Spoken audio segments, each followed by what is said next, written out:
Who let my dog out? Who let my dog out? Bom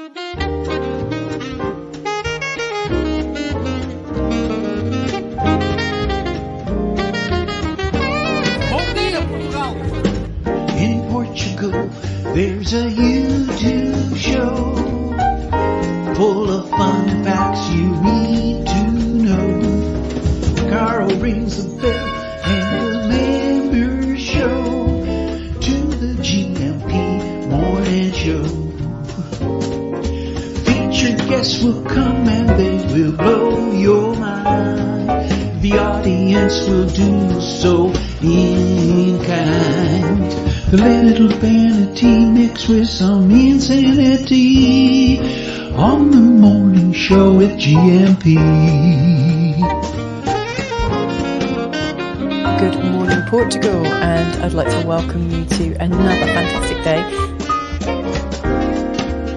Hey, Gumpers.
On that morning show with GMP. Can you hear me now, Mother? And can you hear me at the back? How's it going this morning? Is this thing working? No sound? Excellent. Parabéns. Okay, thanks everybody for bearing with. Can't hear you.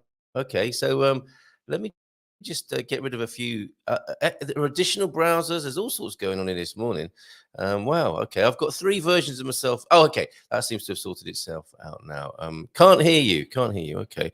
Well, that's an interesting situation to be in. I think you might be able to now, but just if you could confirm that with me, that'd be awesome.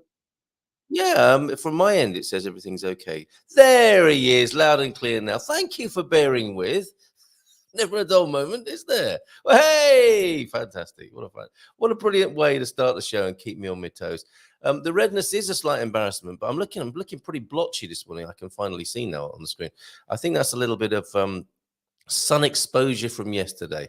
A lovely afternoon at the meetup. Took some great video with T-Duck yesterday. We had a little wander around the campground. Maybe that's not the best way to describe it.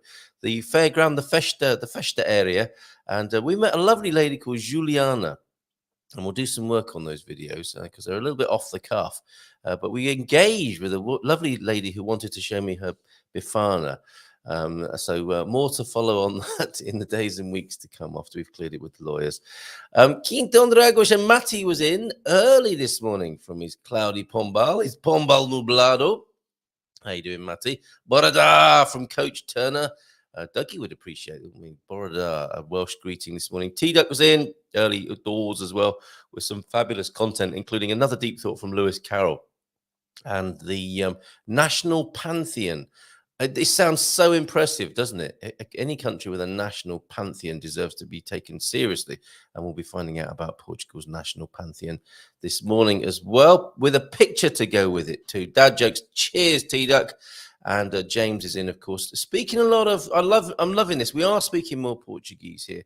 And a question I've got for you this morning also is, what's your favorite Portuguese coffee? And interesting headline of the day would be this one. This could be a lovely little feature actually for us Gumpers in the morning, is to figure out what's going on behind the story, or behind the headline anyway. Behind the story is a whole other matter, isn't it? So obviously newspaper editors, sub-editors come up with catchy headlines. It's the earliest of clickbaits, isn't it? A headline that makes you go, what? And here's one that I found this morning. What do you think this is about? Historic highs at airports. That's from the Portugal News this morning. Is that people coming in from Amsterdam? I don't know. What do you think that might be about, historic highs? And if we get time, we'll have a look at it as well this morning. We've got Veronica, American in Portugal, joining us at 9. We've got Hyde in Lisbon, the Englishman. I'm so sorry as well. I looked at the show slide from last time and I called him the Englishman in Lisbon. I don't think did anyone notice? It's getting like the Guardian. Some of the typos you see on my banners here and on the show slides are pretty appalling, it's got to be said. Talking of sub-editors, I probably need one of those as well. This morning's opening picture was purebred or inbred. Thank you, Suze, for the visual dad joke this morning.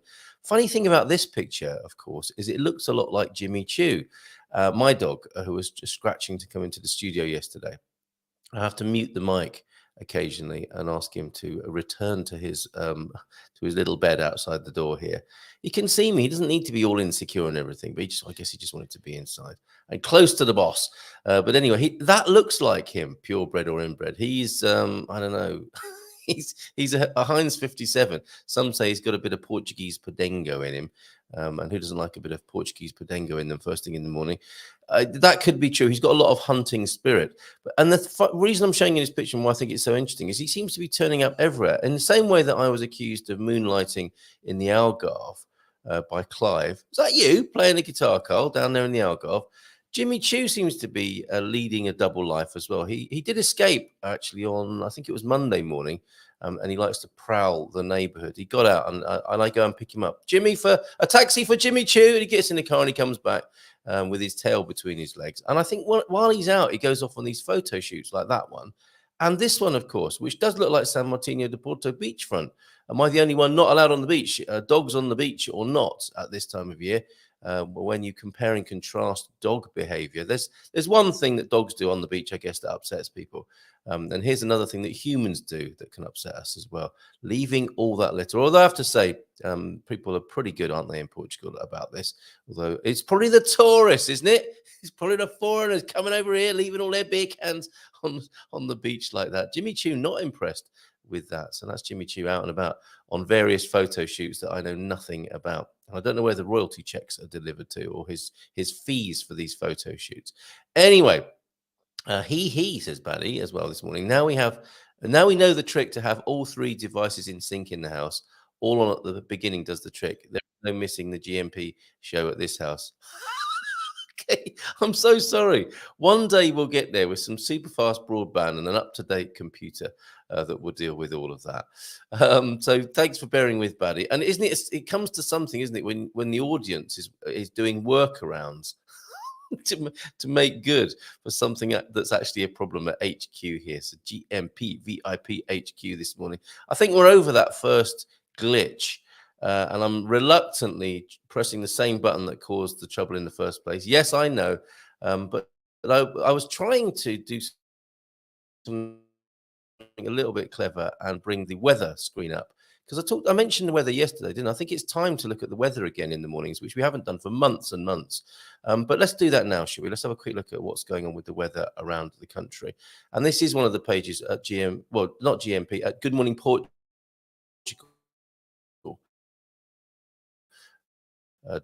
Webinar that I'm chairing, hosting at Expats Portugal tonight on Zoom, and that will be buying a motor vehicle here in Portugal, followed by the Dream Team at 9.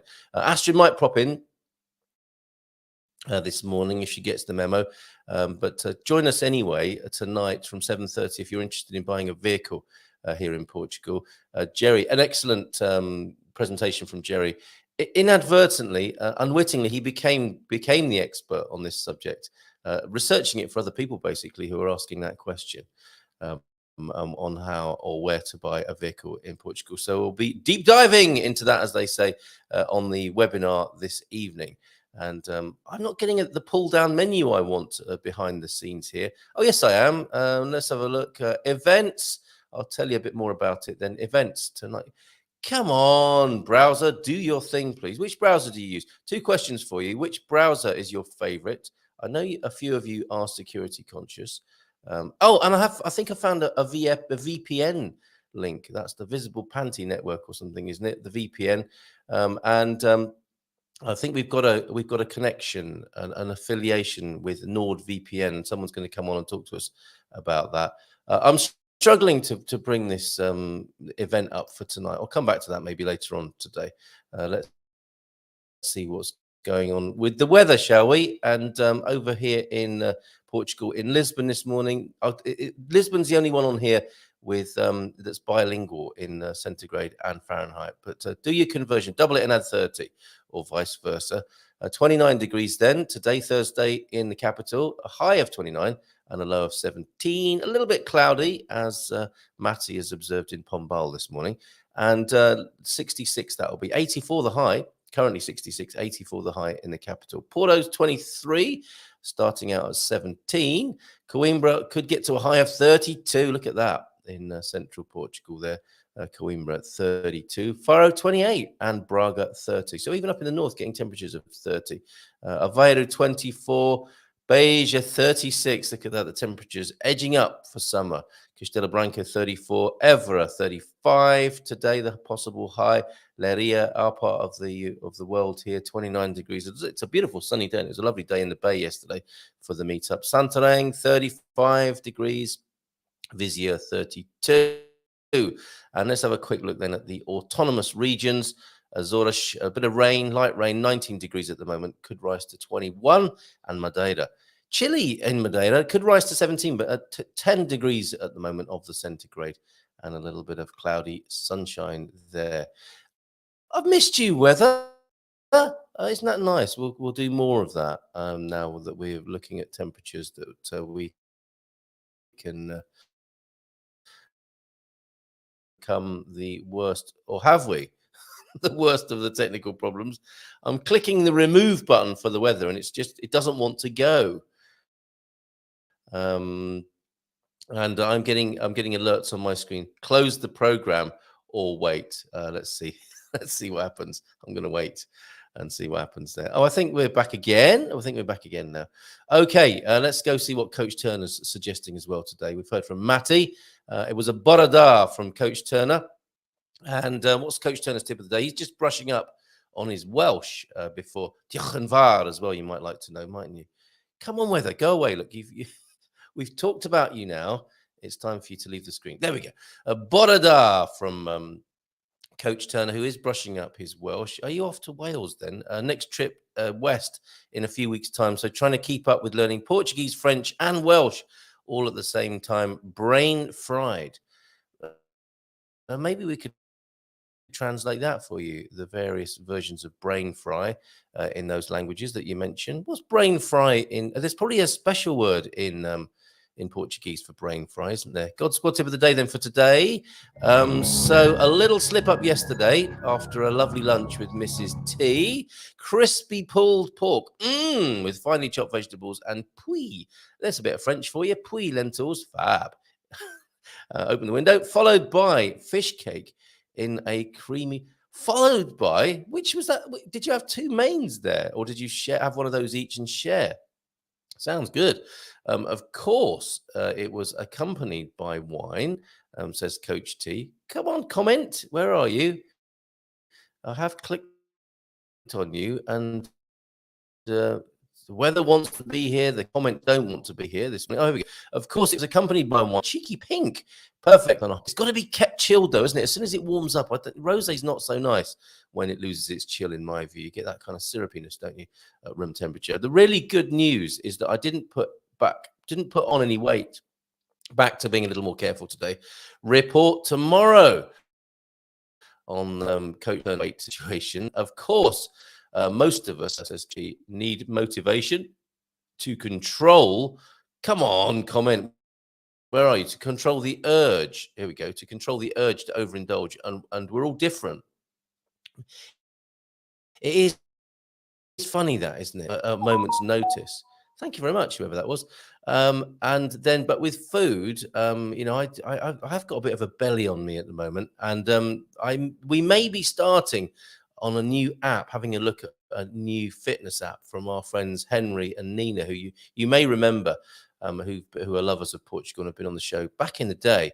They run a gym in the UK, and they've just published, or they're working through an app with their customers, and they're getting fantastic results. So I might try and get rid of my belly and man boobs starting from Monday, because it's controlling those little Sagres minis and the bon vivant urge to eat delicious things that might need a little bit of control. That's what Coach Turner's talking about here.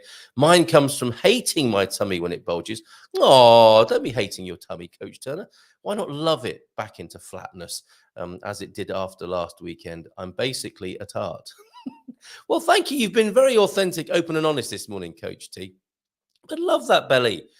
Gently love it back to flatness. And that's what I would recommend. I think that's going to be my approach. What would help your motivation? Please, how do you motivate yourself? Do you go hard on yourself, or are you kind to yourself when it comes to adding or deleting things from your lifestyle, and keeping yourself fit and healthy? I wonder. Do let us know, as well as what is your favorite coffee in Portugal. It occurred to me to ask you that question because on this chart, I've been things that I want to post up onto GMP VIP. This is one of them, if it will show itself on the screen. Oh, we're going to Spain as well, aren't we? I realized as well this morning. This software is not at all happy this morning. But if I can bring you the coffee chart, which I think I can now. Here we go. I am plugged in to the internet, but I think it thinks I'm not. So I might have to check my cables. That might be it. Which is your favorite coffee here in Portugal, folks? Is it the espresso, which you would order as a café, the curto, the cheio, the duplo, or the abatonado? Did you know about all of those even here in Portugal? And if you're having your coffee with milk, do you go for the pingado, the garotto, the meia de leite, the cappuccino? No one orders a cappuccino here, do they? The galão, although in McDonald's they do have a cappuccino in their machine, actually, which is very nice. Or a galão, the meia de leite and the galão, I suppose, are closest to the cappuccino. And what's it called? The tall one. I can't remember. Anyway, the galão comes closest to the tall one in the glass normally, doesn't it? And there's the lesser known Mazagrão, the descafeinado carioca. What is that? Is that a coffee that sings to you? The cheirinho. When I first looked at this chart, I didn't know what the café con cheirinho bagaço was.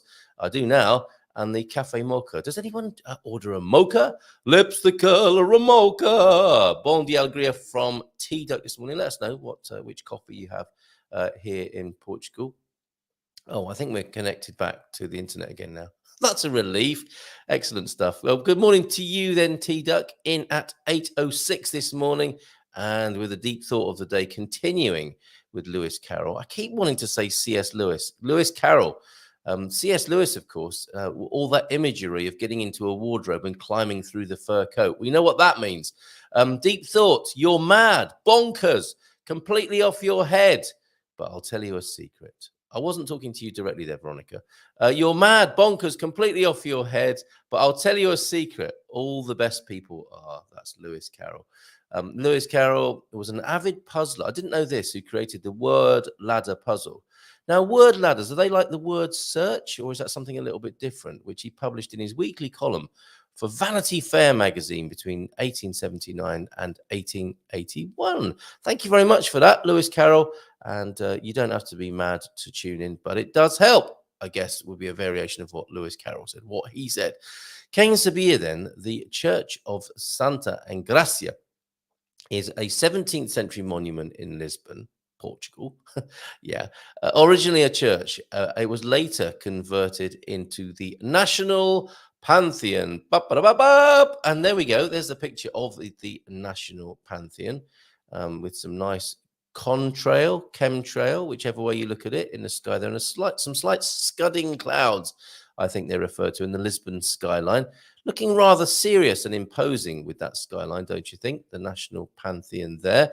The Pantheon Let's continue with T-Duck's description of this significant building. The Pantheon is where important Portuguese personalities are buried.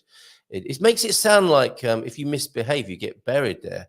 This is after death.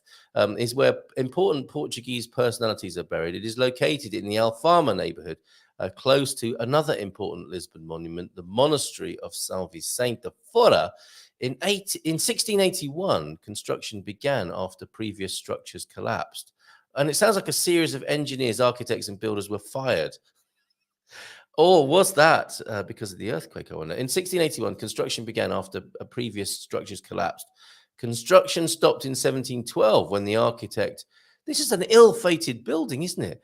And when the architect João Tunes died, the church was not completed until the 20th century. Obras, and then you see that, don't you? There's a nice bit of vocab. Obras is building work, isn't it? Which you'll see, or roadworks. Obras de Santa Engracia, the works of Saint Engracia, has become a Portuguese synonym for an endless construction project. That is good info, isn't it? Something that never stops would be an Obras de Santa Engracia. You would look at each other and go, yeah, Santa Engracia. So the project had a dome added to it in 1966. Who doesn't like to have a dome added first thing in the morning? And the church was re-inaugurated. So finally, 1966, as England were celebrating their World Cup victory, a dome was added to the Pantheon there in Lisbon. Very good. That's a very rich Quem Sabia this morning, full of interesting information, vocabulary, and useful data this morning. Thank you so much for that, T-Duck. That will be banked at gmpvip.com, our ever-growing, eye-wateringly bulging repository of information, where, of course, you can, like here on the Good Morning Portugal show, learn something new about Portugal every day. James, bom dia, Campus. Feliz quinta a todos. Como está? Tudo bem? And there was a little bit of to and fro between you and Matty. Very good. Tudo bem? Sim, tudo. E tu, or contigo there. Very good. Had my hair cut yesterday. Yes, got a good old trim at the cabeleireiro yesterday. Nearly said that right. And during the small talk of the haircut, the lovely lady who cuts my hair there and trimmed my beard for me yesterday, not a euphemism, asked me how my kids were in Portuguese, and I was able to ask her how her boy was. It was really great to do all of that in Portuguese. One of those lovely moments. I hope you have those too yourself. I'm enjoying watching your progress on O Tua Quinta. So is there video up there that we can see, Matty? So that's being populated, is it? At Quinta Entre Águas. Quinta news then from Matty. Loving this. Yesterday, I bought a mobile home, and if all goes well, it will be delivered to my Quinta on the 23rd or 24th of this month. Excellent stuff. I realized a little hasty note that I wrote. The Our Rich Journey home is also for sale in other news around property. And of course, we'll be getting an update from the Algarve and from the capital this morning on property. And I've been sent the most beautiful. I might even add this into the mix this morning. I was sent a property or reminder of a property that was brought to my attention that's for sale in Bomboral near the Buddha Garden, the Buddha Eden Garden, a really amazing property near Bomboral. Things are loading slowly. I'm not sure if I should add that to the screen right now. Anyway, good news there, Matty. Well done. Mobile home coming in and work continuing at the Quinta there. And I think you can probably keep up to date with that at the YouTube channel, Quinta Entre Águas. Cheers. And over to João de Norte now. Let's squeeze your video in, John, of your trip out of Portugal upwards, northwards on the Iberian Peninsula. And if on a clear day, on a really clear day, and with really good eyesight and probably a telescope as well, you could see Blighty, you could see England from across the Bay of Biscay. It's a bit too far, isn't it, for that? But hola, bon dia, Gumpers. And very kindly, John, you sent some video in of your trip yesterday into Spain. Here's the first part of that.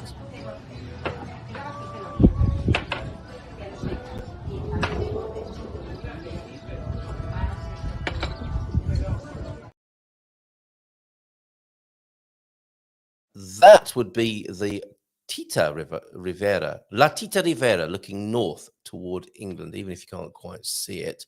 And we're in Coruña, aren't we, up there, John, at the moment? Another video to follow, but here's some stills for you. And we're looking out across the water again. This is the Bay of Biscay, I believe. Looks very wild and rugged, doesn't it? And another view there. And talking of wild and rugged. Oh, no, that was yesterday's picture that got sent in whilst we were talking about pants with pockets. Okay, video then, more video. So Coruña we're looking at, and from Coruña out over the Bay of Biscay and the Celtic Sea. So let's have a look at that video as well. Thanks, John. Really appreciate that. All videos and pics, please, to 913-590-303. Bit more for you here.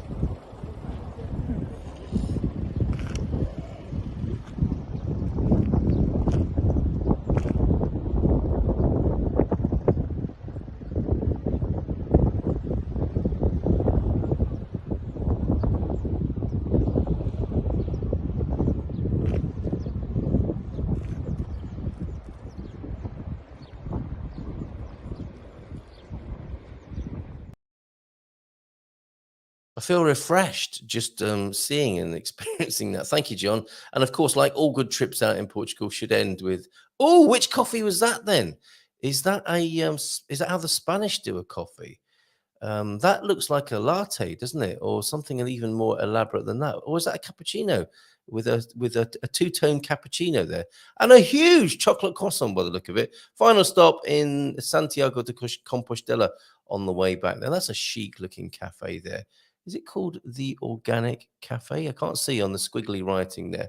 But people who live in glass houses shouldn't throw stones with their squiggly writing that they use as part of their corporate ID. So thank you very much, John. I'm having a long, lingering look at those coffees. I could do that right now, quite frankly. And that is, all helping with our quest to find out which is the most popular coffee among the Gumpers. Which of these do you use? I'm looking at that. Was that a Garotto then that you were drinking there? Very interesting.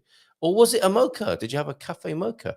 Nice one, John. Thank you very much indeed for the pics and the video heading north there. In Portugal. Let's go back and do a few more greetings in a couple of minutes before we are joined by American in Portugal, Veronica, and at 9:30, Carl Hyde, of course, joining us from Lisbon, from the capital. Things are starting to move for Matty, although it looks like I won't be on my Kinta for next week's video. I have stuff to do here in Pombal. Everything always takes longer, doesn't it, with all of these projects, and probably only head to Lorisal on Thursday after uploading the video. So thanks for that update there. Nubia Net, you're having quite the time, aren't you? Lovely to see your journey chronicled on social media. Thank you very much indeed for sharing with us.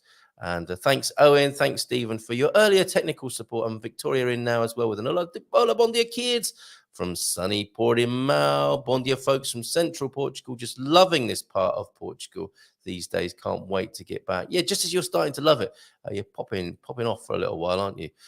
So I'm sure you're already missing it. Never a dull moment. Lots of silent ones, though. All right, Stephen. Thank you for being here this morning. Swede in Portugal. Anna, bon dia todos. Just had a nice coffee with Veronica, American in Portugal this week. Check you out. All you networkers and movers and shapers down there in the Algarve. Favorite Portuguese coffee then from Matty, the abatonado. Not sure I spelled it right. That is the closest we come, isn't it, to having an Americano, the abatonado. Bigger cup, the single shot, and then topped up with hot water. For those people who feel a little bit robbed by just being delivered 2 centimeters of coffee in a cup, a tiny cup that's not even full, isn't it a shock the first time you have an espresso? For those who've never got over that shock, the abatonado is probably the way to go. Hola, y'all. It's sunny in Gaia Porto, headed to Portimao today. Wow, from Porto to Portimao. How are you getting there? You're going to go by train. Mrs. M tried to catch a train yesterday, only to discover that there was a strike. 3 kids in tow, standing on the platform, sounding like a Visage song, and no train arrived. So those guys are still on strike. I wonder, are they having the effect they're hoping for? Teachers are on strike. The train... I don't know which part of the train network is on strike as well. Tough times at the moment. I hope all can be resolved. sooner rather than later. It's been going on a long time for the teachers, of course. I don't know a lot about the situation. Maybe we can get somebody on the show who does. Do you know somebody who could come and talk to us about the industrial action that's going on around Portugal so that we can make some sense of it and understand what's going on? O meu café favorito or abatonado. So there you go. You can take the American out of America, but you can't take the whatever it is, the Americano out of the American. So he has not just an abatonado, but an abatonado pingado descafeinado. That's complicated. Why would it be an abatonado pingado? So you're being topped up Americano style. What is the pingado bit there, James? Thank you, Barry, for that earlier comment. That is the way to deal with it. Chrome or Firefox for Matty. I'll try to pop back in a bit. It's time to get ready for the day. Yes, are you being lured towards the breakfast room this morning on your tour? I totally understand, Nubianet, if you've got to go and eat breakfast in Portugal. I love it when I'm on tour and you go to the breakfast room. Really enjoyed that. And hotels are making a comeback on. It's all very well, all this Airbnb stuff, but isn't it nice to go to a breakfast room and see and meet a Brummie in the breakfast room, which invariably happens. An Irish person, a Brummie, or an Australian, always there on holiday, aren't they? Somewhere close by. Currently 19 degrees in beautiful Ericeira, says James, an expected high at 24 degrees centigrade. How rude of me. We're going to have to come back. We've got Willie Hernandez Kenny. I always like to see a new name in the chat, but I don't like to see a new name of somebody who's just coming in to post a link. That worries me. That's going to be Bitcoin or a famous doctor who helped them overcome a miracle difficulty of some kind. Prove me wrong. Prove me wrong, Willie Hernandez Kenny. And I was just about to say, how rude of me keeping her waiting. Mustn't keep a lady waiting. Nice big round of applause. And welcome. Hello, good morning, good morning, hello. good morning. How are you today? Well, after a shaky start, Veronica. Shaky? Well, I saw that. Technical difficulties, yeah? Yeah. Well, it's all just, I mean, people are used to it here. That said, it's still a little bit stressful when it happens. I hope your day has started in a calmer way. What's your favorite coffee, Veronica? So we have a special one in the Algarve, and it's called the Galao. Galao. Right. And we even have them, like you can buy them in the store. Hold on a minute. Galao. Is that a powdered galao? Do you just add water to that? No, they're the little pods. Oh, it's a pod. It's a pod. Really? And has it got, so it's got the milk powder inside the pod as well, and it produces a galao from a tiny little pod? Yeah. That's magic. And then I also I have my healthy ones. What are they? What's a healthy coffee look like? Your dulce. Well, it's got almond milk or coconut milk. So you get some actual protein, and oh my gosh, the coconut milk is so good. It makes it taste like candy in the morning. But can we just see that one again? I'm so glad I asked this question. What is that? A latte? Is it a almond latte or something? Okay. It's backwards, right? Because no, it's like I think we are seeing that the right way around. But what's it called? Okay. What's your Portuguese there? Your almond coffee latte there. Yep, and then they have wheat milk, and they have coconut milk and almond milk. I see. So that's really a vegan coffee then, isn't it? Yeah, and especially the people that are vegan or going dairy free or lactose intolerant, or you're just trying to get a little bit more healthy because we're finding out bad things about this or that. So I drink everything, but I love my almond milk. It's just that bit of protein, like healthy nut protein, the nuts. Who doesn't like a bit of healthy nut protein first thing in the morning? I'm sorry. I'm so sorry.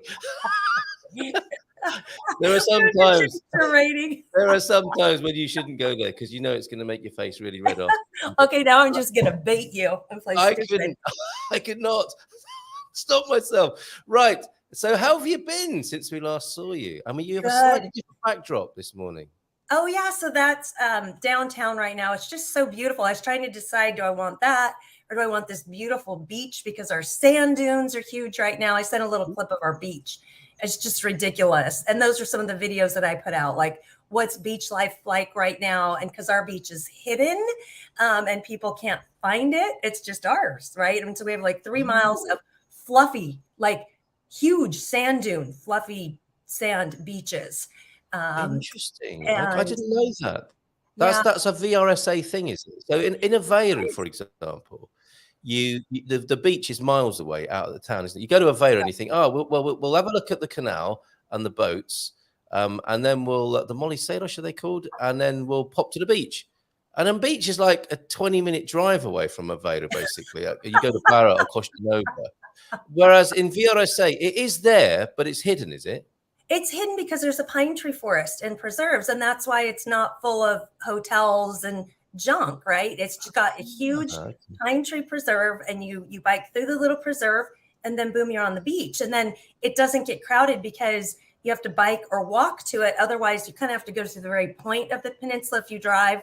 And it's kind of like you're making this huge jot down all the way to the peninsula and then back up across, because it's like a triangle. So to get to here, instead of just walking here, you're having to go bump, bump, bump. And then it's a dirt road, so it's going to gunk up your car. So people just go to Monte Gordo, which is like five kilometers away, and just pull straight up into the parking lot, go on the boardwalks, which we love to do too. But in the summer, everybody and their dog is there. So yeah, we tend to avoid it at that point. Right, and we've got some video, haven't we, of the beach and some calçada. Which of these should I show first, or does it not really matter? What did I send you? Let me take a quick peek. You sent me one that's got a bit of calçada, which doesn't look like the beach proper, and then there's the one just above it. That one. Okay, so and I even say good morning, Portugal. I made this clip for you yesterday, just for you. Excellent. Okay, here we go. The sand is gorgeous. Like, I feel like I want to go skiing on it. So just another perfect day in paradise. Just spent the day at the beach, getting snacks and food. Good morning, Portugal. Good morning. So I'm going to use this as my backdrop for today's show, because look. So you sit at this awesome little cafe, you have some beers, snacks, go swimming. Temperature 70 degrees, or you can go into Carmelo's and have a little snack. And right down there is Monte Gordo. That's where all the tourists are. See ya, tourist. We're in like the nice local place. Maybe we shouldn't have done that. That's going to be really busy now, isn't it? No, because people can't find it. They won't take the time. Okay, that's brilliant. So I posted a big video, with me and a friend of mine, just really talking about the beach and how you get there. And then someone commented, oh, okay, where exactly is it? And I said, well, where are you? And they said Tavira. And I said, well, for you, actually, you're best just to hop the ferry, and there's a sand island. They don't have a beach in Tavira because that's where the Rio Formosa preserves are. And that's why I think you have to be careful. If you want to be walking distance to a beach, you need to really check it out. So in the East Algarve, that's going to be east of Castellavella, because Castellavella is a little town where you see it kind of break apart, and then you've got the beautiful preserves, but then that takes all the sand away, as it just is like this river marshland just spreads through and makes a bigger marshland that goes all the way to the Rio Formosa, hits Faro, and then on the other side of Faro, you've got more Rio Formosa until you get to almost Val de Lobo, Quinta del Lago. So yes, I think people think Algarve and think beach, and they've got to be careful in that central and the zones in the Rio Formosa. Or you can take a boat, which is cool, but in the summer, there's long lines, and if the tide is low, you can't get on it, you can't get back. People are pushy and shovey, especially in Tavira, because that's a big tourist town. So you've got to really check. Yeah, it's hot, waiting in line, someone cuts in front of you. You have to wait every hour. If the tide is low, you can't get back. Fight breaks out. Yeah, we don't want that. We're trying to relax. We're trying to relax. We don't want that. Walk and go. So, but for Monte Gordo Beach, you can still drive up. Altura Beach, you can drive up. Praia de Cabeza. There's a ton of, little beaches you can drive right up to. But because this is more of an effort, people just aren't going to do it. Wow. Thank you for that insight into Algarvian beaches. Here's a bit more video. And I think this is probably a bit more like the path we see behind you in the still there. So let's Yeah. I tried to change it. I think once I'm in, I can't change it. Oh, okay, let's have a look. And here's my bike ride. Yes, I'm videoing on my bike. Not a good idea. This cool big fig tree right on the border here. Oh, looks like someone pilfered the figs already. And then we're coming towards the marina.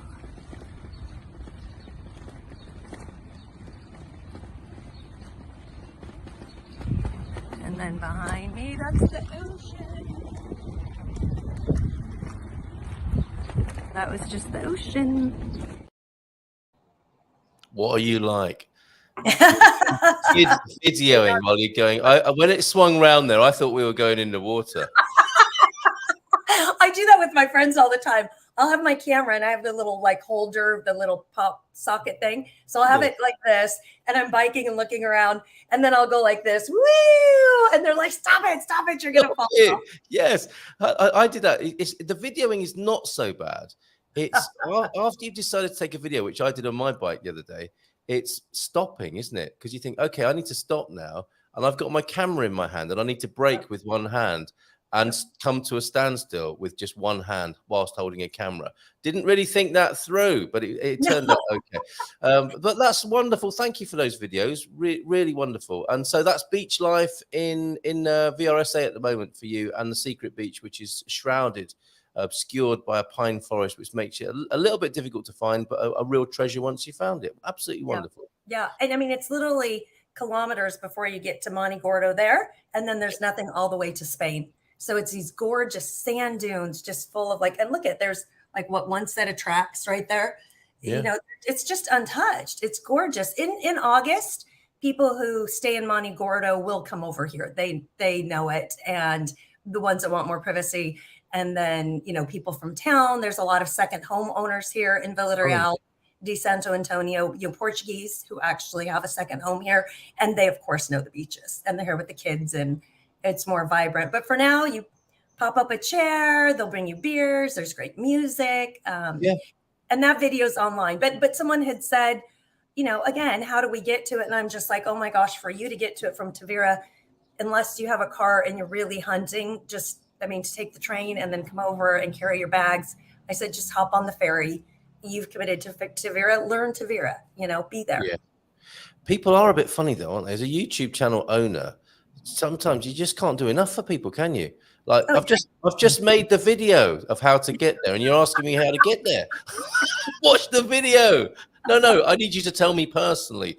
Here's my email address. Okay. I'm sure you get one or two of those. Oh yeah. People, I need to meet you and I need this and I need this. And I'm like, okay. Yeah. You need a haircut and your toothbrush. What else would I do for you? So what else has been going on? You are our eyes and ears in VRSA.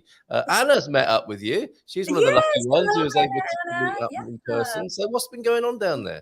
So lots of parties, a video on that too. Of course, the favorite saints, the popular saints, not favorite. Yes, Santos Populares. Yeah. Popular, like, what about the rest of the saints, man? Yes, shall we just spare a thought for the unpopular saints?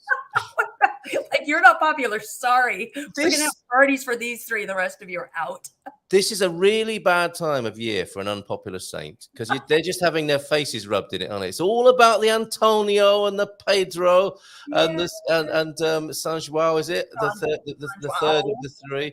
And all the others, Saint Salnuno and others who, of course, we don't know their names because no one ever talks about them. The unpopular saints, very difficult time of year. So if you're the ghost of an unpopular saint listening this morning, we feel your pain. And a shout out to you as well this morning.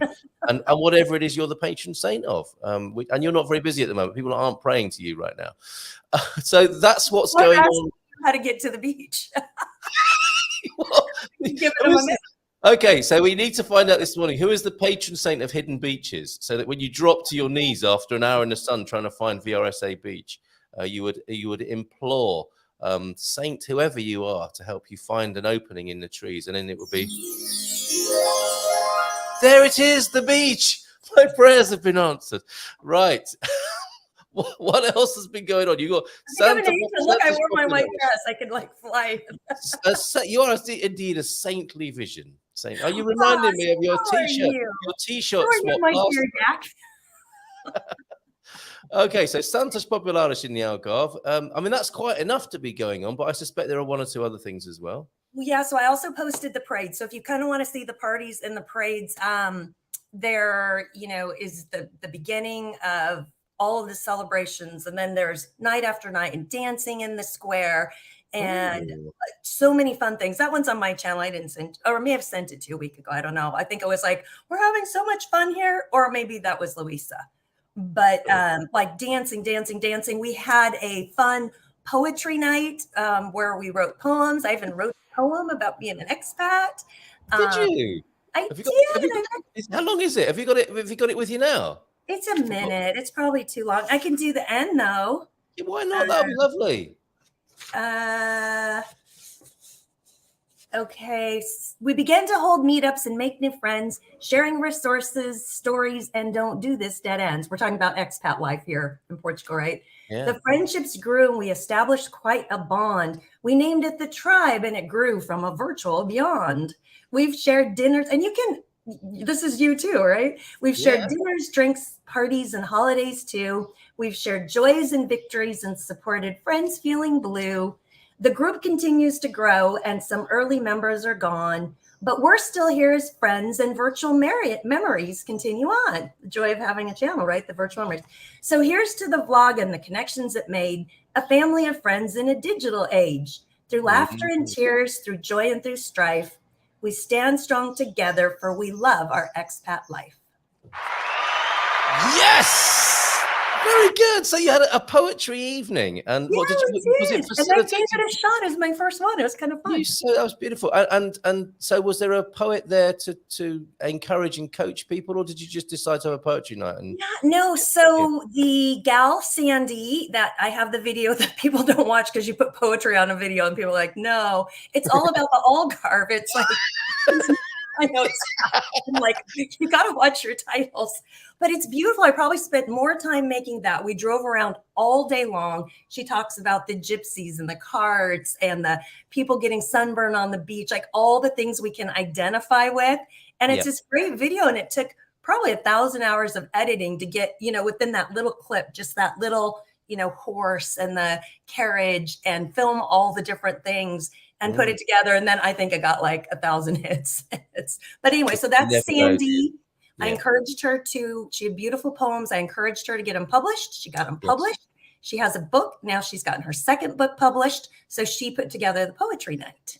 How wonderful. You're doing amazing things there. You really are. And Matt, talking of doing amazing things there, and the dancing and the partying. We've got Madsen here. Madsen Stutz is in. Hi, Madsen. Kiss. Which we can't say anything, but eventually maybe we'll have to tell you and you can post it. There's something really, really global, huge and big about to happen with Madsen. And so we'll share with you. Oh, you're so naughty. Nobody's allowed to say anything, right? Because you can't say anything till this happens. But once it happens, it'll be super fun. And we've got a movie star in our midst. So okay. Somebody around the world has been sent some pictures of some chameleons, Ancient Mariner, because it hasn't arrived in my inbox. So it must have gone somewhere else. So congratulations to whoever that was who got a random photo of chameleons on VRSA Beach when the Ancient Mariner was there. Or maybe you said you just sent it. That hasn't arrived here for me, Ancient Mariner. I think it must have gone to a different Carl or somebody else there. But okay, you will keep us informed, will you? You top columnist of VRSA when this news is available on the streets from Madsen. It'll be, I think, this month. We're not quite sure. He's not quite sure because the way that they release things. Okay. Yeah. Then we had a big restaurant support. We have a new healthy restaurant called Good. So we went and booked a private party there, filled it up, and then DJ Madison spun for us, and we opened that to the general public. So trying to support the good local restaurants and making sure that they're successful and so much fun stuff. It's fun to be here. And people that say, what do you do when you're retired? Like you can do nothing or you can do everything you want. Yes. And we know which end of that spectrum you're on there. What is VGood like? Which is their signature dish and how is it going at VGood? Well, VGood is very healthy food. I didn't see any meat dishes. It's not completely vegan. I think it's more vegetarian, but there are vegan dishes. So, veggie burgers. They had a vegan chili that was delicious. Okay. I love that. They have a vegan curry That was delicious. But the cool thing is they also actually have a real bar. I think that's one thing missing here in Portugal. You can sit at the bar and what we say belly up, right? Where like I'm at my little bar Like in here. Cheers. Like, yeah, Okay. you can actually belly up to the bar, right? You can Yes. Be a barfly. talk Yes. to the people around you when because you're alone. You're at a cafe. Someone might engage at a table next to you if they're alone. They hear you speak Okay, English. yes. Yeah. But when you're at the bar and you just sit at it, you all just, I mean, that's just known as this is the friendly spot, you know, belly up, say hello. And they've got some great craft beers, that fig beer, which is Algarvian. I think it's just Castro Marim. Fig beer. Yeah. And That's- Algarve Brewing beers. And he's got like tons of great craft beers. Yeah. So. And that sounds like a good one. Then if you're new in the area and you want to meet people, this kind of American bar style, belly up to the bar, say how you doing. Reminds me Portuguese. They are Portuguese that own it. So it's cool. Okay. And just importing or trying that particular bar style there at V Good. So V, by the sound of it, standing for a few vegetarian and possibly / vegan dishes good there. Food. Yeah. Very interesting. Good. I have a video on that as well. And it was nice because I think that one right away got 800 or 900 hits. And then I was seeing people going in to go to the restaurant, which we want to support these, you know, family owned, it's husband and wife and their cute little baby. Yeah. These family owned places that are trying to have good, healthy food for us. And, you know, social places to meet up. It's got a great front, middle. We just, and they're just fun people. So we like great work. Good. This is what we love to hear. I mean, you know, a sort of migratory sensitivity. We're all going to have an impact here, aren't we? But we can adjust and be mindful of how our impact is. And it sounds like you and friends there in VRSA are really helping with local GDP in all of these bars and restaurants as well. I mean, you're retired. Most of the people that watch my videos are retired. So right. Amazing. I mean, you spend money. You go out to eat because why do you need to cook if you can have healthy food made for you? Sometimes it's less expensive than buying all the ingredients and doing it at home. Quite. And it's much more sociable, isn't it, to do it that way? Fantastic, Veronica. Excellent to have you here. Let's catch up with a few comments. We're talking about coffee. We're talking about banks. We're talking about health. So maybe we can tie all these things together here this morning. Morning, Carl. My good lady went on a diet. Paul in the Algarve and Susan went on an Algarve diet for 7 days. 0 alcohol. Made no difference. Right. Experts humbug back to a normal tipple. Yeah, like Coach Turner was saying, it affects us all differently, doesn't it?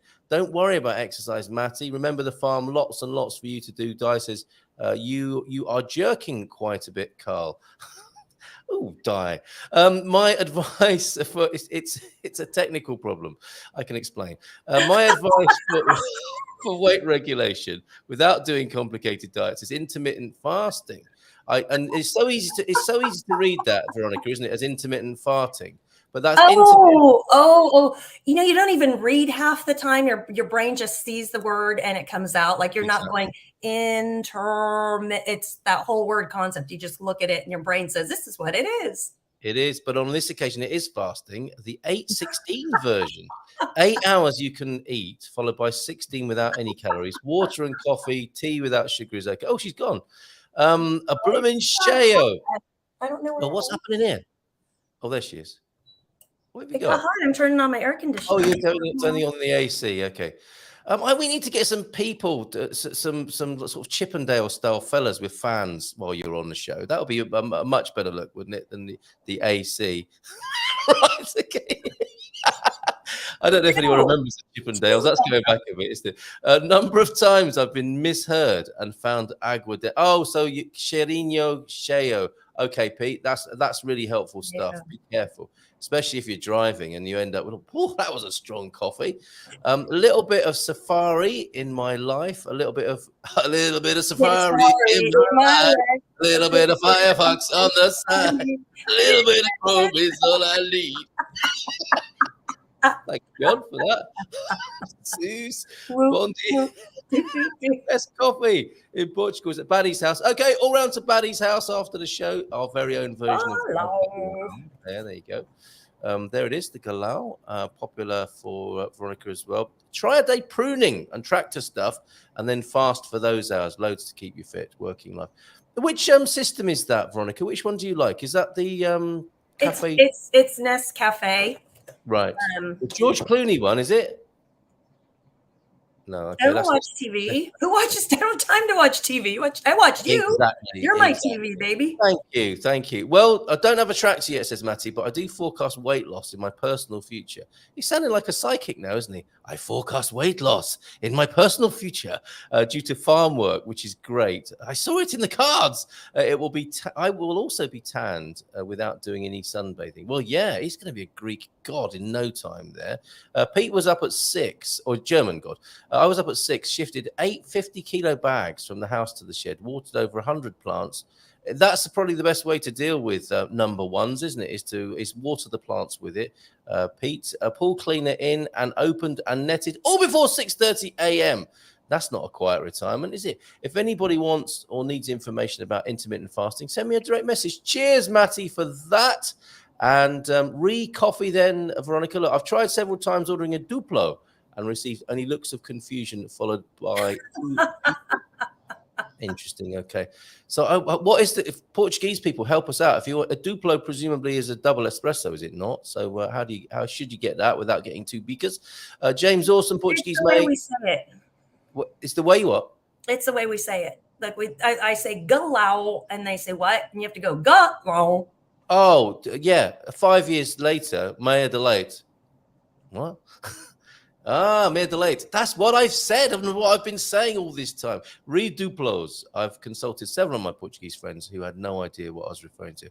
Well, there you go. That's just that's why we like Portugal as well, isn't it? You read things in books. You talk to Portuguese people who haven't got a Scooby-Doo what you're talking about.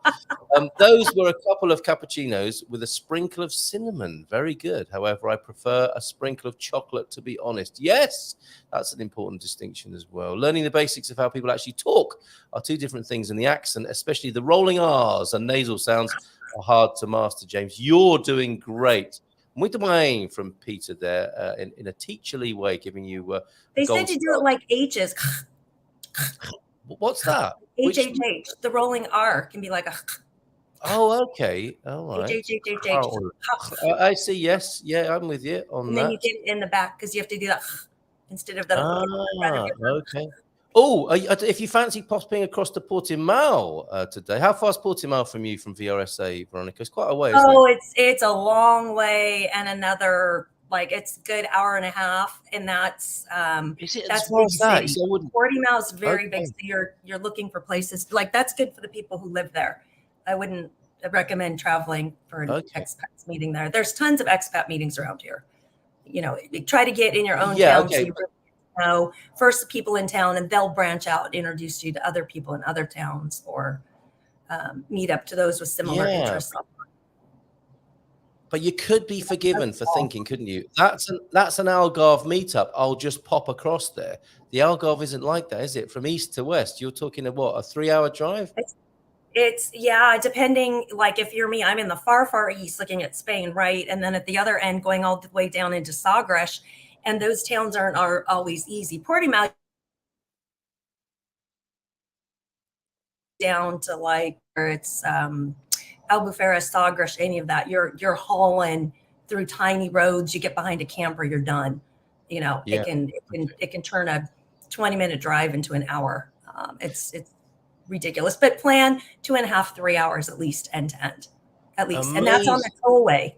That's not the little highway. If you're not paying to be on the tollway on 125, it can be 5 hours. Okay, so wow. So whilst Portugal's not a massive country by American standards, however, it's still, don't imagine that you'll be able to just pop across for example, from the VRSA meetup to the Portimao meetup, which is happening today at Casa Inglesa. Midday today. Can we talk about that, Carl? Because people think that they're going to come into the Algarve and then they're just going to pop up to Lisbon or Porto for the day. Exactly. It's not as simple as that. You've got the whole Alentejo in the way, haven't you? Mm-hmm. Yeah. So it's really important. It's not, if people think the same thing of California. They're like, oh, I'll go to LA and then I'll just pop into San Francisco and back. And it's like, yeah. Yeah. So It's bear that in mind. Because that is, I guess that's the American way, isn't it? Just jump in the car for a quick drive to another city for dinner. It's doable and possible, but the country isn't built in quite the same way as the freeways of the United States, is it? You might find that if you don't go on, if there isn't a motorway available, and you have to go on some windy, windy roads in central Portugal, it's not like the crow flies at all, is it? There is a lot of extra journey time. In fact, when we were talking about the train strikes, it's actually better and less expensive to fly from the Faro airport to the Porto airport. They're city pairs, so if you just have a carry-on bag, it's like 20 euros. So if you're already here, get your bags at the hotel. Ryanair has them all the time, 20 euros. Like, you can't get a train ticket, and it's a 45-minute flight. So, ditch your bags at your hotel, see if you can check them, take the one for a few days, pop up to Porto, look around there, and then, or leave them with friends, whatever. You don't need the whole bag if you're going to be going kind of all over the place. Right, or just go Chingo Dose style. I mean, pack very light, pop into a Chinese shop, get yourself a new T-shirt and shorts and flip flops, and away you go. All for under €5. All for €5. How about that? Talking of T-shirts, shorts, and flip flops, let's give him a nice big round of applause. Hello. Good morning. I don't know why I said that. Hello, It's just hi, Veronica. It's because I've just been on holiday to sunny England. That's why. That's what was in my mind then. Yay! And it We're in truly England. is sunny. It is sunny England, isn't it? So what you been up to? You just been popping back, see family and friends? Well, we try to go back every year now, so we just thought like a 5-day trip would suffice long enough. Didn't quite happen like that, but yeah, go back and see family, catch up with people, eat some favorite takeaway food, all that kind of good stuff, But yeah, the weather was actually very, very nice. Yeah, surprisingly, I think it was. Okay, there's so much I want to ask you about, and a video to show. if anybody wants a quick trip back to UK, Carl's done that for us today. But you were back there in Manchester, presumably at the time of the other team winning the treble. Well, that was bad timing, wasn't it? Well, it wasn't part of the plans. Let me put it like that. But right. Yeah, I had to endure a Saturday night in a sports bar, and I would say. You could say surrounded by City fans, but I'll put it like this. This is a very popular sports bar near where I live in Bury, Greater Manchester. And it was 1/3 full, and there was a good handful of United fans there like myself. So, listen, when you hear all these lies about City, the next team, all this kind of stuff, this great following, it doesn't exist. He's not bitter at all. Not at all, not in the slightest. I sat there, rather stoic, watched them score the goal, did all that, and as soon as it finished, as soon as that whistle was blown, I was at the exit. I'm done. Yeah. Oh dear. Okay. On the upside, having a few takeaway favourites in the UK. This could be interesting, Veronica, couldn't it? So an Englishman goes back to the UK to enjoy takeaways, which are no doubt the foods from all over the world. India. Yes. What did you have? Well, we only had really one takeaway because our 5-day journey was cut down to 3 days because we missed our flight, which was story. But we have a Chinese takeaway in my local town of Haywood called Hoyas, Hoyas, and they just do fantastic Chinese food. I'm not saying it's the most authentic food, as some man cavers pointed out to me when I was sending my images through. But it's absolutely delicious. Been looking forward to it for a year. Was thinking of ways I could perhaps freeze it and smuggle it through the airport so that I could enjoy them in a few weeks' time, but decided not to do that. But yeah, great Chinese food. I mean, the UK for takeaway wise, because it's such a melting pot of nationalities, Chinese food, Indian food. I didn't get any chance this time, but for sure next time we've got some fantastic takeaways there for sure. Yeah, I do like my food. It sounds like it might have been stressful, mate, because when you go back home, people want to see you, don't they? And there are different. This is a thing we might talk about for a moment, because the expat returning home, foreigner, immigrant, whatever word we're going to use, there are strategies for dealing with that. Because if you go home to your country home, not as in your home in the country, but you go to your country of origin and you think, we're going to drive around and see different people. That can be really exhausting and take forever.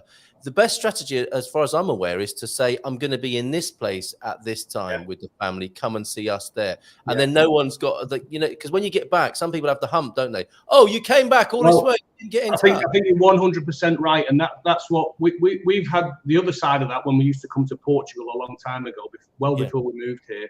And, me and my wife have been together for a few years at that point. And I would grumble a bit and say, we arrive, we have 2 weeks and we go here, we go there. Why don't we just get everyone together?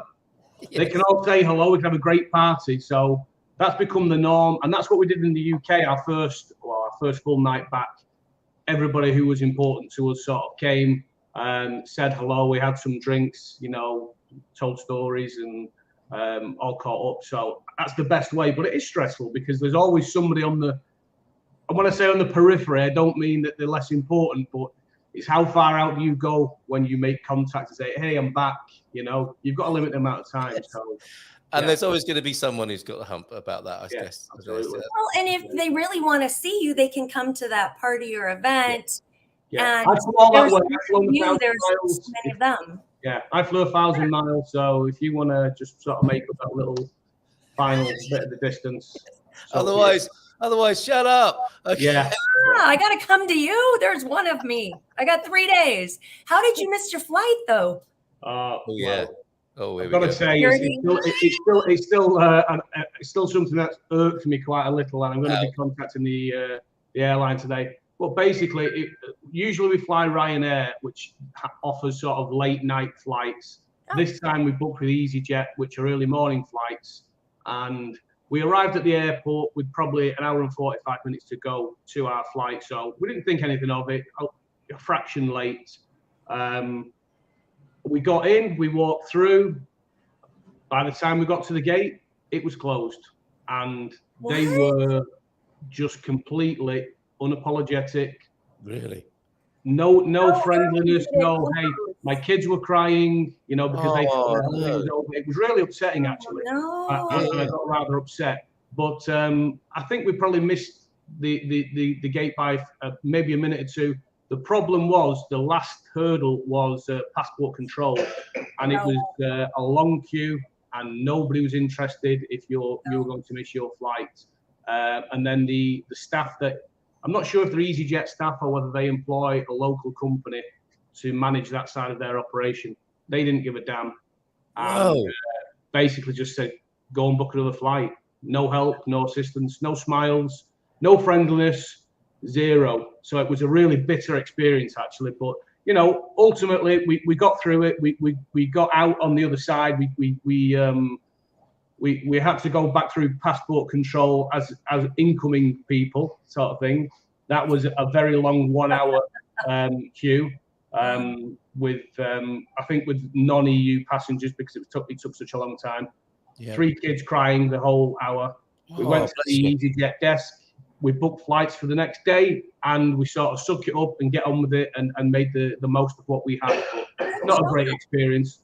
But it happens. So was that Lisbon airport that I know they've had issues in the past with, sometimes I tell people fly directly if you can into Porto or Faro if you can, especially in the summer, or like 3 hours in advance. But if you have check bags, you can't check them 3 hours in advance. So we always work on, my thing was always, it's 2 hours, arrive at the airport 2 hours before. But yeah, it was Lisbon airport and it was Terminal 1. Now, usually, Terminal 1 is quite large. We usually fly from Terminal 2, which is where the Ryanair flights go from, which is much smaller. So you can see everything from where you are. You can see where the check-in gates are and all these kind of things. So if we could have seen what was going on, we might become more animated. I said to my wife while we were in the queue, look, we're in trouble here. I think we're in trouble. She's like, calm down. You're worried about nothing. So I was like, okay. And then, we got through, walked through, and we were at gate something like 43, and it was still another 3 or 4 minute walk from. It was a bad situation. I've just got to say, nobody was interested in helping. Absolutely nobody in the airport cared about helping, which is unfortunate. I was very upset. My kids were very, very upset. But But you know, it happens. Next time I'll be 3 hours early. In fact, the day That was after Terminal 1, yeah. So Terminal 1. the was next way day we more got there time so than early, Terminal 2. Okay. it was ridiculous. And then the flight was delayed, typically. And they still wouldn't let you on? Oh, that was the second flight.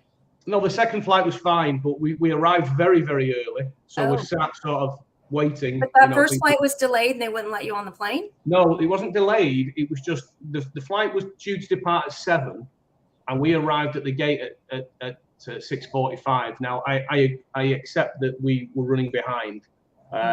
We could have got to the airport a little bit earlier. I accept that.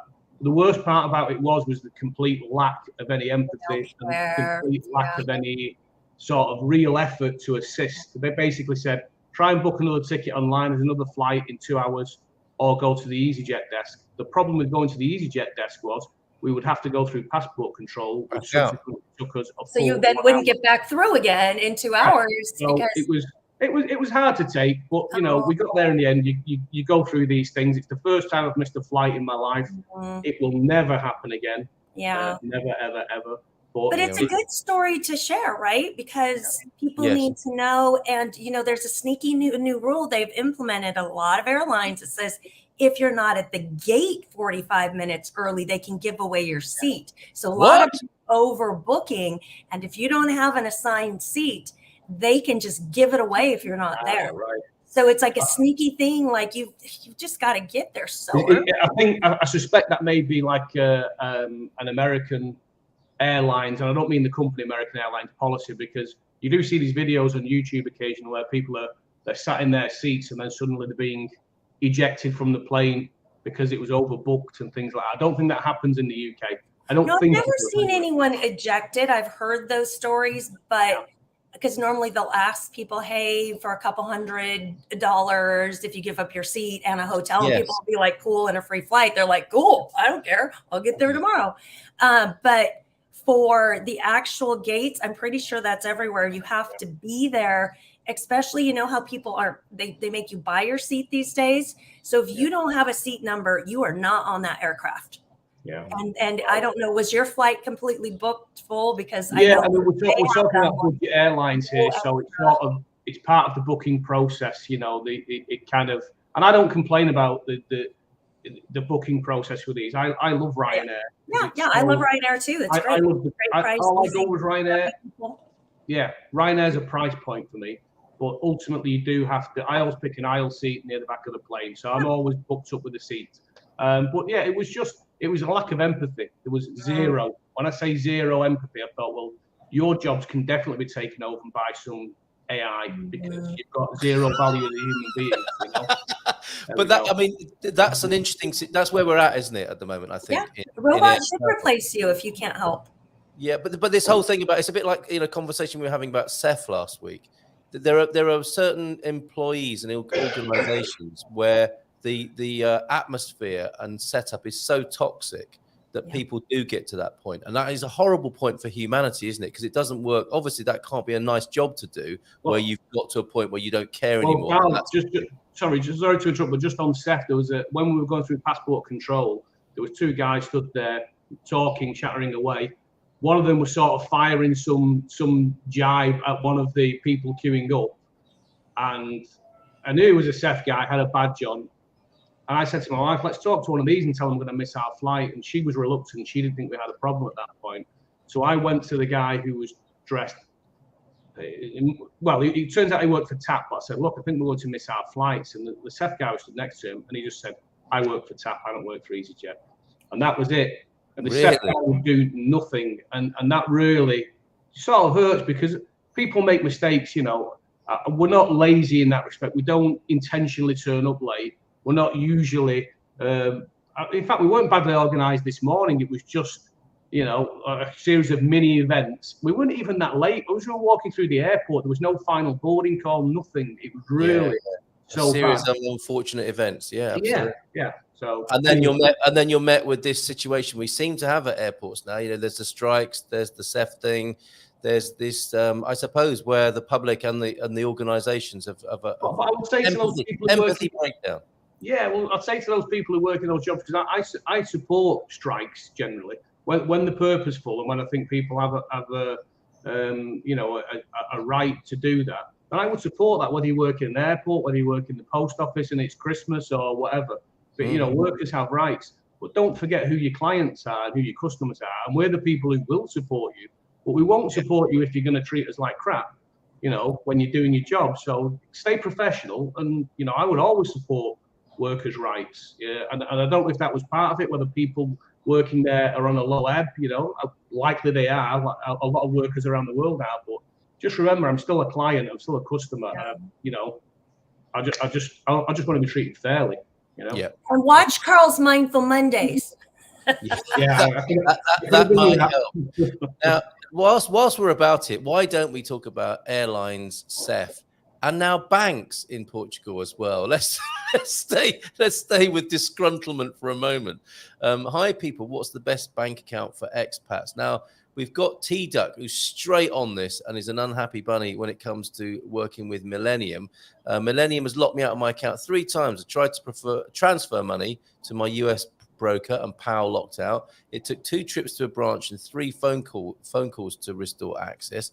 A few weeks ago, I transferred money to the Gulbenkian to renew our symphony tickets, and PAL locked out again. I'm getting really tired of an hour plus in the branch to regain access. Yeah, to your own account. It's not as if there's an actual problem. This is sort of all preemptive stuff. They always say it's because of security and fraud avoidance, but it's a massive. Obviously, this is a massive customer disruption, isn't it? Same sort of thing we're talking about. So why bother with 2-factor authentication? I could sort of understand this if it was the first time I transferred to the other party. However, T-Duck is having a lot of problems with Millennium. I always use the website on a desktop computer. I do not trust their app. So Veronica, Carl, what bank recommendations have you got to answer this question? Veronica, you first. Who was it who asked the question in the first place? Pretty Green Monk. Oh, sorry. No, it's Pretty Green Monk. So good morning to you, Pretty Green Monk. What an unusual name for a YouTube channel. We must subscribe later. Veronica, banks, Portugal. I use Santander. A lot of people do like Millennium. I use Santander because it's also like quite an international bank. And but getting through the application process, I felt like I was filling out a loan application. I had to keep going back. Oh, we need this. We need this. We need this. So but the bank is always empty because I don't think people can make it through the process. So maybe if you want to make it through the process. Was it like joining the Marines? Don't keep a lot of money here. Don't be transferring money to your broker. Keep it in your broker account. They'll give you more money. Many come, fewer chosen. I don't. To be honest, I'm just not a fan of putting a lot of money in the Portuguese banks anyway. Okay, all right, there you go. So just enough to be functional, but not all your money, and you prefer to use credit cards, so you get those credit card points. I know Tesco, you guys have Tesco points when you use the credit cards, and Avios points. I use, American Airlines points. So everything I purchase, and then it stays in my American accounts. It pays it back automatically. I don't use the bank for that much here. It's just they're not great. Well, that's good advice in its own right. Then just enough to be functional and get into whichever bank account is convenient for you and where you can get to know the staff, I suppose, and avoid those things that T-Duck is facing. I don't go into the bank. I don't need to. Yeah, and so you're happy to be app-based as well, are you? So transfer money in, not out. Oh, Hotel California, you can check in, but you can never leave. Yeah, right. Absolutely. That is how it is. And they I mean, like I suppose the airlines, they're so sort of arrogant and complacent, aren't they? But because they believe they've got you. So hopefully other solutions will come along that challenge that. What about you, Carl? Banking in Portugal? Well, I've got several bank accounts here for various reasons. When we moved here, we used a bank called Eurobic because they were recommended to us as a quick way to get the mortgage we required to buy our home. That was absolute hell on earth. And every time we want to make a transfer, pay something, it's an absolute nightmare. The app's garbage. I just don't like it. It's like dealing with somebody from the 1980s trying to make a transfer. Yeah. Okay. Then we have Santander, which we have for a business account. As you know, I do have another business with Mr. McGrady. A sort of a grounds maintenance business, and they're perfectly functional, no real problems. Some little Portuguese bureaucracy that you get with from time to time, but that's fine. But then I do also have a Millennium account that I use for other things, and I've not had a problem with that either. But then I got like a Premier account with an account manager, so I pay a little bit extra per month. But I have a direct line to somebody that if anything happens with my account, I can call and it's sorted. So, but yeah, I mean, I read so many Facebook comments and things like that where people say, "Hey, this bank won't take me," or "This bank's a problem." It's just like airlines; they're all bad. It's just finding the one that's had the least often or suits your requirements, kind of thing. You know? Isn't it horrible to live in a least worst world? Yeah. It's like that in politics. It's like that in airlines. It's like that in banks. So come on, folks. We need a revolution to change these things. And maybe AI will come up with those solutions and help people to live happier, more functional lives and remember their humanity and heart-to-heart connection with each other. Wow, didn't know we were going there this morning. Dennis is a fan. Look at that. Wonderful expat ambassador Vera. I met with her a couple of times yesterday. And I think we've got that announcement we were looking for from Madison. You're allowed to say it. Okay. Looks like it. Now, Carl, if I say to you below deck sailing, do you think that's a euphemism, or are we actually going sailing? What is below deck sailing? I don't even know what that is, Veronica. It's a reality show about people that live on the super yachts, and they're the crew of the super. Oh, I got addicted. They're the crew of the super yachts, and then people come on board and they pay hundreds of thousands of dollars for like 3 days on a charter. And so the crazy things that people do and they order, and, you know, they'll be like, I need this. And they fly in caviar, or, you know, just the fun and the antics they get into, because people are going to get their money's worth. So they've got the staff dancing and singing and, you know, fun people, crazy people, bad people. And then the staff is there, and all the staff drama that's like, oh my gosh, you serve that person. No, you go serve them. Oh my gosh, he's drank the whole bar, and they're just like pouring out, you know, it's a bad addiction. That one I do watch. I stream it but you need your VPN. So when you're talking about VPNs, I do use Norton, and they have the double layer over onion, whatever that is. So you can even get out of the Great Wall of China. Carl, I've lost control of the show. First we're below deck sailing, and now we've got double onion protection. What is going on? You were asking me if it could be a euphemism, and I think on this show anything can be a euphemism. It's true, isn't it? Yeah, yeah, that's true. It is. I have to accept that. Have you seen this below deck sailing, Carl? Below deck means, I guess, like upstairs, downstairs, doesn't it? Below deck is what goes on behind the scenes, right? Okay. Yeah, with my euphemism sort of brain intact, I probably would flick past it and think, I don't know what that's about, but it doesn't sound like it's for me. But it sounds interesting speaking with what Veronica's just said. Absolutely. And we might see someone we know on the episode that is broadcast on June the 26th. June 26th. So there you go, Madison. Thank you for that scoop and exclusive here on for us who grew up in Britain. I mean, the closest we've got to that is Captain Pugwash, isn't it? And Roger the Cabin. It does air through the UK, because I know friends from Ireland and other places are excited. Yep. All right. There we go. So below deck sailing, S4. Is that an American channel? Season 4. Oh, season 4. So we're in season 4, because if you go back through, like if you have the streaming channels and you go back through and you're like, what season? Oh, they're on season 4. If you have a streaming channel that doesn't have all the up-to-date things, you might only be on season 3. So season 4, June 26th episode. Always interesting when Aussies or Kiwis say something like below deck. Be careful with that as well. So we've only got a few minutes. This has flown by today, hasn't it? It really has. We've got a little bit of video for anyone who wants a quick trip back to the British Isles here, courtesy of Carl. And apparently, Linda Austin, we got Gary in. Bon dia, Carlos, just in from the field.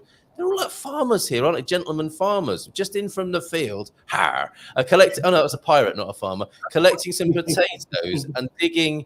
Gold. Getting warm now, so thought come in and have breakfast. It's incredible. These all done a day's work. They thought they'd retired in various parts of Portugal, and they're all knackered by breakfast time. So there you go. Thanks for being here, Gary. And you say that Linda used to live near the tripe factory. or work near. I can't. There were so many comments. I can't find them now this morning. But some tripe factory connection. Do you know? Are you near the tripe factory? Is the video we're about to see? Can we see it in the distance? No, I've got no idea, and I am no tripe lover. Let me tell you that. So one of my first jobs was at a butcher's shop. Never liked it. Oh, okay. Sorry. And maybe you would like to reject the northern stereotypes that Pete is trying to reinforce with his comments about tripe as well this morning. I've missed them, but it's probably true. A little bit of truth in it somewhere. Okay, let's go. Let's have a quick trip to UK then. This is courtesy of Carl after he finally got there. Back in Blighty. Left 4 years ago, and so much has changed. When the sun's out, this place is really beautiful, I have to say. It's so green.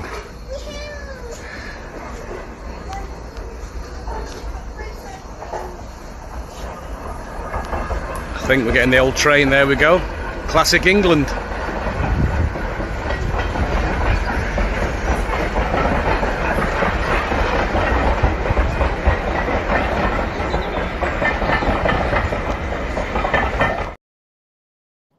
Carl, what happens next? Does somebody go past on a penny farthing with a top hat? Yeah. The thing is, in the town of Haywood, where I last lived in the UK, they have, this happens every weekend, they have several trains that go between Haywood and I think it's Rawtenstall. So you can get on these trains, you can have lunch and things like this. And it's just the classic, I know nothing about trains, so please don't anybody shoot me down. But yeah, you can go on, you can eat, you can have the experience of, maybe an hour-long journey from one town to the other. And it does look nice. And when you see them, because they're actually going across all day long, I didn't realise how often they went, because that's behind my sister's house. It's just very, I don't know, it just feels very nice, it takes you back. Well, and I don't know if this is anything anyone else who's not British can relate to, but that day that you filmed there is one of those idyllic, glorious summer days in England, isn't it? There's just something about that. I mean, we love being in Portugal because it's hot and sunny a lot of the time, but it's different, isn't it? In UK, when it's sunny and bright and the birds are singing, and then a steam train goes past and we all start singing Land of Hope and Glory. It's absolutely wonderful. It's something like that, yeah. God save the king. Yeah. Back to banks for a moment. I paid €95 to a French marina last week, and Millennium charged me €8.40 for the privilege of that. So that's there is that, isn't there? Yeah, use your credit cards and get points. Real quick, below deck sailing yacht. It's on Channel 4 in the UK or on Apple TV streaming. And Bravo and Peacock as well. Bravo and Peacock would be the American brands, and because you can't get Bravo or Peacock here unless you have the VPN, which is what we're talking about. Then that you put your browser as if you're back in the United States. Okay, and although that looked beautiful, that steam train, I think it was a double header. Thanks for that, Veronica. I think it was a double header. It was actually the nuclear waste train shuttle, Carl, going past. It wouldn't be very safe if it was. Let me tell you, a bit rattly. Oh, I love that video. Thank you very much for sharing that with us. And we haven't done any sort of property pornography today. We haven't lusted after any property. You've got one for us today, haven't you, Carl? I think briefly before we go today. Veronica as well. We didn't talk to you, did we, about anything on the listing side? I don't know if you want to squeeze anything in before we go, because we are, of course, the show that just lists property for rich people. That's one of the reviews we've had as Good Morning Portugal. That's all we ever talk about here. Yes, especially when you two are here. So, Carl, what's this that's new on your books then? So, yeah, this is a new listing that I have not too far from where I live, in a little place called Valmilhafuz. I probably pronounced that correctly. Good effort. Yeah, yes. Yeah. It's a 3-bedroom family home built in 2021. It's immaculate throughout, beautiful design, built over 3 stories. Very nice. Large garage, great open living area, 3 bedrooms with great views, sort of unimpeded views. Just a really great place. All the modern amenities that you'd expect. Air conditioning and things like solar water heater. Huge garage space, nice outdoor space, some great patios, verandas, balconies, that kind of thing. So, al fresco dining, all that kind of stuff.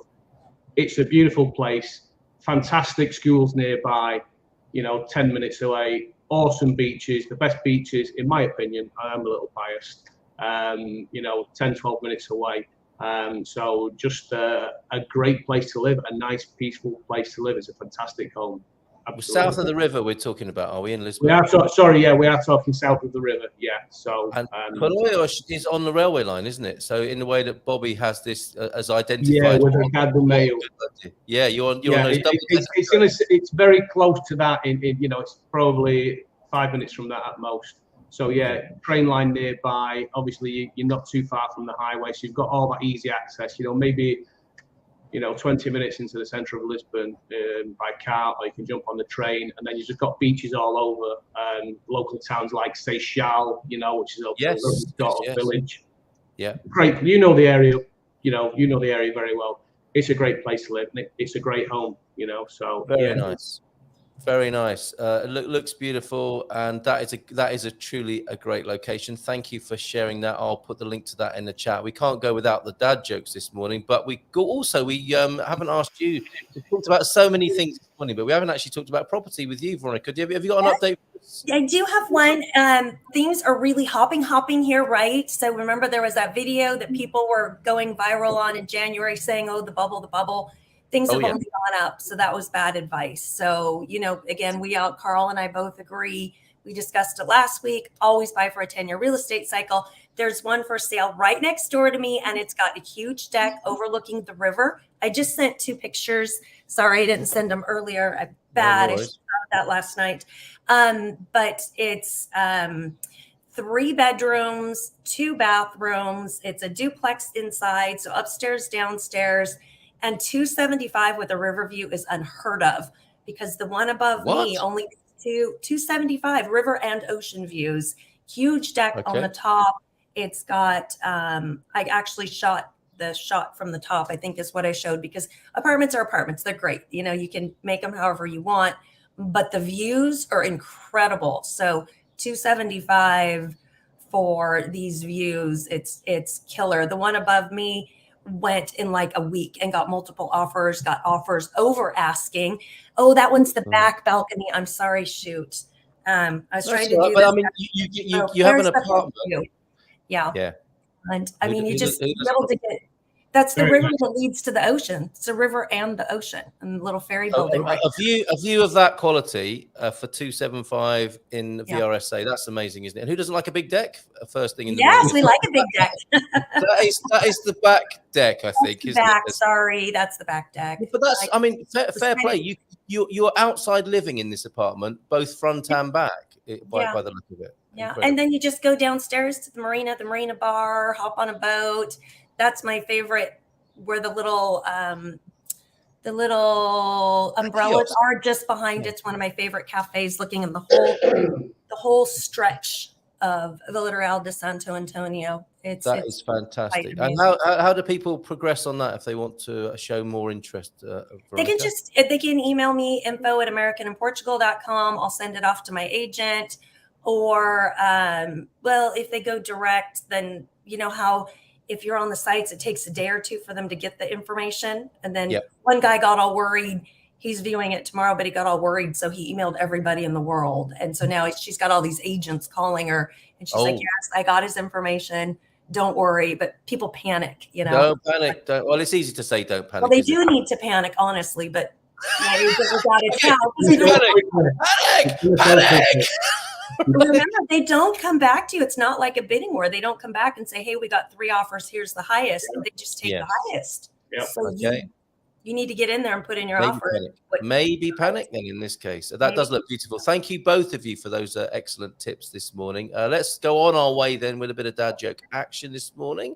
Something to cheer the kids up at the airport for future reference. I decided, actually, probably make things worse, wouldn't it? Dad, this is not a time for dad jokes.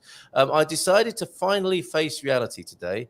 Definitely won't be doing that again anytime soon. We've all been there, haven't we? It's almost that time of year when I break out my 25-piece patio set, 1 chair, and 24 pack of beer. I like it. I like it. Very much. These are great, T-Duck. Excellent today. Ever since I bought this Queen mattress, I've got shivers down my spine. Body's aching all the time.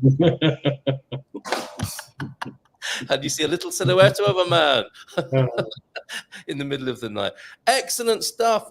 Final thoughts and words then from you both. It's so wonderful to talk to you every month, get a sense of what's going on. I mean, just generally in Portuguese culture, but certainly from the property point of view in the Algarve and in the capital. Ladies first, Veronica. Oh, I just think same thing we talked about last week. We're not seeing a slowdown. So if you find the place that you love to live, it's within your budget, and you see yourself there through a full 10-year real estate cycle, don't let the trying to time the market slow you down, because we've only seen it go up since January, and it's unfortunate. Yes, well said. Thank you very much for that. Before we go to you, Carl, again, it's like anything else in Portugal, says Sarah. Good morning to you, Sarah, and to you, Dougie, as well, who knows VRSA very well. Like anything else in Portugal, you need a personal banker guy. Yes, this is a personal relationship culture, not a transactional one. It doesn't have to do with the amount of money. Our NIF guy got us our BPI banker guy as part of the service. Been great. That's excellent. Linda and I had an offer accepted on a quirky little place made of stone and wood near Olheiros, Castilla Branca region, a fixer-upper near river beaches with mountains and woodlands. Fingers crossed. Oh, that's lovely. Very good. Thank you very much for that. Thank you for sharing that news with us. You won't be short of tea towels in VRSA. Good tip. Always good to know. You can never have enough. Yes, great area to buy any sort of textiles, towels. It's a lovely place to shop. Very good. Dennis also saw the place yesterday. I'm meeting the agent tomorrow. Is that the one you're talking about? Oh, you are? Okay. No. There's two more that are super excited about. That's why I'm saying people are like, oh, well, wait, you can't just wait. Like, if you're interested, you have to grab it. So there's three people tomorrow that I know of. I mean, she may have more. Whilst incredible. Dennis, good luck to you with that. And whilst we're talking about real estate, Bobby just in with something as well, an Idealista news piece as well. Thank you for that, Bobby, this morning. Fascinating. And final word from you then, please, Mr. Carl Hyde, the Englishman, not the Englishman, as I put on the slide last time. Sorry about that. I spelled it wrong for a minute. Well, as always, I'm going to echo what Veronica said, that there is no bubble. If you're looking to move here, if you're looking to buy a place, buy the place, and don't look at it as a 1-year investment or what may happen in the next 6, 12, 18 months. Look at it over a 10-year period. And I think if you do that, my opinion is you'll be it'll be a very safe investment. In addition to that, get to the airport at least 3 hours before you fly. There you go. Well said. And sorry to laugh. Yeah, you're absolutely right. Brilliant. Charles, laughing at your brilliant comic timing there. Join me tonight at 9 o'clock with the dream team. Look at these wonderful people you can talk to and get advice from at 9 o'clock. We always have a fun time, and we chuck in a very informative and helpful question at the end of that session. Before that, 7:30, look at this. Buying a car in Portugal, what you need to know, led by Jerry, who knows a lot about this now. He didn't expect to be in that condition, but he's learned so much helping other people buy cars in Portugal that he has a wealth of knowledge to share with us, and he'll be doing that at 7:30 this evening. No Iberian FM phone in. I need a coffee and a lie down up right now. It's been such fun being with you both this morning. Take care. Bye for now. Maybe see you this evening. Yes, offer a nice coffee from the machine. Yeah, take care. Bye for now, and we'll see you tomorrow morning, if not tonight. Ciao, ciao. Cheers, folks. Bye for now.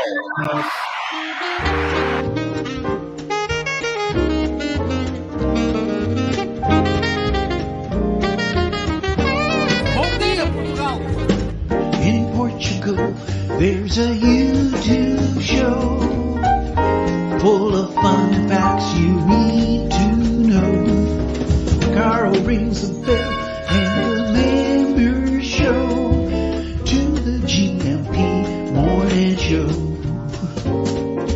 Featured guests will come and they will blow your mind. The audience will do so in kind.